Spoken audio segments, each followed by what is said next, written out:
मी doctor नाही, आपला खासदार डॉक्टर आहे. खासदार डॉक्टर आहे, पण मी डॉक्टर नसताना एक मोठं ऑपरेशन त्या काळामध्ये आम्ही केलं आणि मोठी सर्जरी झाली. मगाशी कपिल पाटीलजी म्हणाले, आणि खऱ्या अर्थाने ती आवश्यक होती, या महाराष्ट्रासाठी आवश्यक होती.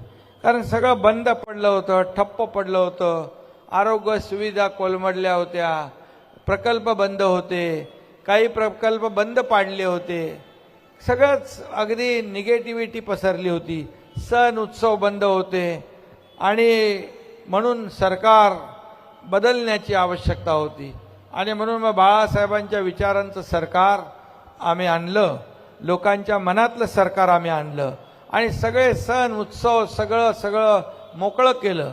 अगदी मोकळ्या कुठं श्वास लोक घेऊ लागले आणि मग आरोग्य सुविधा देखील मोठ्या प्रमाणावर आम्ही